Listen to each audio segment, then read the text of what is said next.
Put himself in the jam, try and do it for the gram. He put himself in the jam, try and do it for the. That's why I do it for the fam. Me and Dimes in the lambs, Porsche driving on sand. Nigga, let's do it again. Good day, family. Elite day today, man. Today is, you know what I mean? It's just phenomenal. I feel good today. Beyond the things that's trying to make me feel bad. So that's a good thing, man. Try to keep yourself, man, in every situation, you know what I mean? So phenomenal day, man. Elite day. I hope y'all feeling good. Shit. You already know, man. Let's get into the business. Let's go. Mr. Emerson, I desire to acquire from you the marvelous understanding of nature which distinguished your life.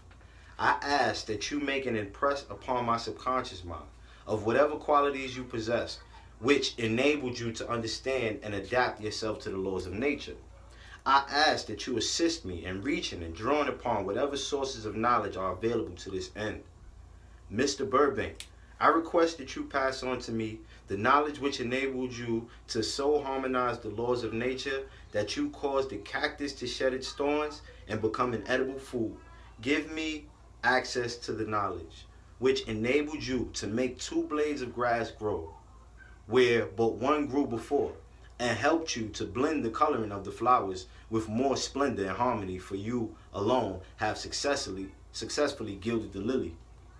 Napoleon, I desire to acquire from you, by emulation, the marvelous ability you possess to inspire men and to arouse them to greater and more determined spirit of action. Also to acquire the spirit of enduring faith, which enabled you to turn defeat into victory and to surmount staggering obstacles. Emperor of fate, king of chance, man of destiny, I salute you. Mr. Payne, I desire to acquire from you the freedom of thought and the courage and clarity with which to express convictions which so distinguished you. Mr. Darwin, I wish to acquire from you the marvelous patience and ability to study cause and effect without bias or prejudice, so exemplified by you in the field of natural science. Mr. Lincoln, I desire to build into my own character the keen sense of justice, the untiring spirit of patience and sense of humor, the human understanding and the tolerance, which were your distinguishing characteristics. Mr. Carnegie, I am already indebted to you for my choice of a life work, which has brought me great happiness and peace of mind. I wish to acquire a thorough understanding of the principles of organized effort, which you use so effectively in the building of a great industrial enterprise. Mr. Ford, you have been among the most helpful of the men who have supplied much of the material essential to my work. I wish to acquire your spirit of persistence, the determination, poise, and self-confidence, which have enabled you to master poverty, organize, unify, and simplify human effort, so I may help others to follow in your footsteps. That's the kids in the background. Mr. Edison, I have seated you nearest to me at my right because of the personal cooperation you have given me during my research into the causes of success and failure. I wish to acquire from you the marvelous spirit of faith with which you have uncovered so many of nature's secrets, the spirit of unremitting toil with which you have so often wrested victory from defeat. My method of addressing the members of the imaginary cabinet could vary according to the traits of character in which I was, for the moment, most interested in acquiring. I studied the records of their lives with painstaking care. After some months of this nightly procedure, I was astounded by the discovery that these imaginary figures became apparently real. Each of these 9 men developed individual characteristics, which surprised me. For example, Lincoln developed the habit of always being late, then walking around in solemn parade. When he came, he walked very slowly with his hands clasped behind him, and once in a while he would stop as he passed and rest his hand momentarily upon my shoulder. He always wore an expression of seriousness upon his face. Rarely did I see him smile. The cares of a sundered nation made him grave. That was not true of the others, Burbank and Payne often indulged in witty repartee, which seemed at times to shock the other members of the cabinet. One night, Payne suggested that I prepare a lecture on the age of reason and deliver it from the pulpit of a church which I formerly attended. Many around the table laughed heartily at the suggestion. Not Napoleon. He drew his mouth down at the corners and groaned so loudly that all turned and looked at him with amazement. To him, the church was but a pawn of the state, not to be reformed, but to be used as a convenient inciter to mass activity by the people. On one occasion, Burbank was late. When he came, he was excited with enthusiasm and explained that he had been late because of an experiment he was making, through which he hoped to be able to grow apples on any sort of tree. Payne chided him by reminding him that it was an apple which started all of the trouble between man and woman. Darwin chuckled heartily as he suggested that Payne should watch out for little serpents when he went into the forest to gather apples, as they had the habit of growing into big snakes. Emerson observed, "No serpents, no apples," and Napoleon remarked, "No apples, no state." Lincoln developed the habit of always being the last one to leave the table after each meeting. On one occasion, he leaned across the end of the table, his arms folded, and remained in that position for many minutes.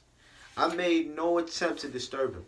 Finally, he lifted his head slowly, got up and walked to the door, then turned around, came back, and laid his hand on my shoulder and said, "My boy, you will need much courage if you remain steadfast in carrying out your purpose in life. But remember, when difficulties overtake you, the common people have common sense. Adversity will develop it." One evening, Edison arrived ahead of all the others. He walked over and seated himself at my left, where Emerson was accustomed to sit, and said, "You are destined to witness the discovery of the secret of life. When the time comes, you will observe that life consists of great swarms of energy or entities, each as intelligent as human beings think themselves to be. These units of life group together like hives of bees and remain together until they disintegrate through lack of harmony. These units have differences of opinion, the same as human beings, and often fight among themselves. These meetings which you are conducting will be very helpful to you. They will bring to your rescue some of the same units of life which serve the members of your cabinet during their lives. These units are eternal. They never die. Your own thoughts and desires serve as the magnet which attracts units of life. From the great ocean of life out there, only the friendly units are attracted, the ones which harmonize with the nature of your desires. The other members of the cabinet began to enter the room. Edison got up and slowly walked around to his own seat. Edison was still leaving when this happened. It impressed me so greatly that I went to see him and told him about the experience. He smiled broadly and said, "Your dream was more reality than you imagined it to have been."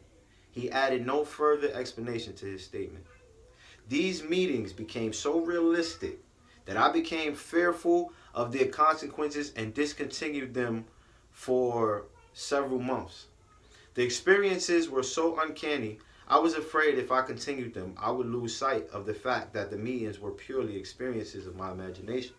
Some 6 months after I had discontinued the practice, I was awakened one night, or thought I was, when I saw Lincoln standing at my bedside. He said, "The world will soon need your services. It is about to undergo a period of chaos which will cause men and women to lose faith and become panic-stricken. Go ahead with your work and complete your philosophy. That is your mission in life. If you neglect it for any cause whatsoever, you will be reduced to a primal state and be compelled to retrace the cycles through which you have passed during thousands of years."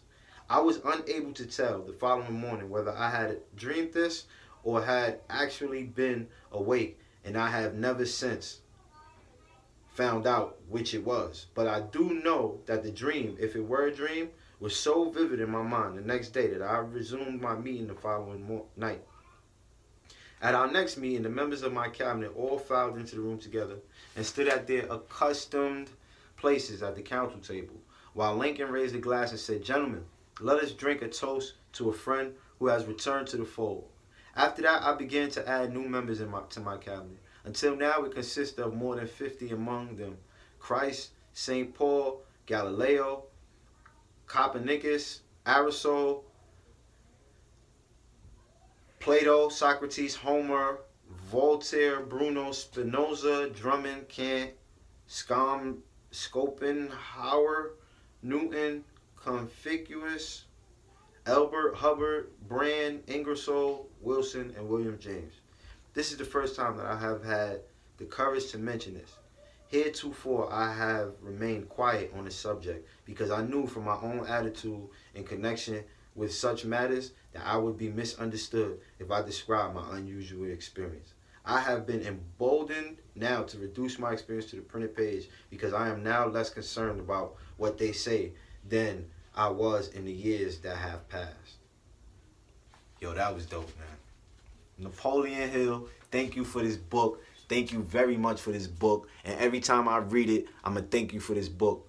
You already know, man. Y'all have a good day. Peace. Steady ducking tabloids. Tell Vlad he a snitch. A lot of niggas turn bitch. Fuck is up. Promise you I'm about to fuck it up. We moving too fast, buckle up. Corporate guys, few jugglers. Smell of gas through the muffler. 4 times I'ma double up. Hennessy in a double cup. Told Dice that I'm cuffing up. New swag like the governor. Drop a bag on the publisher. Coke swag, I'm a bubbler. Mugga boy been a hustler. Woo. All facts speak.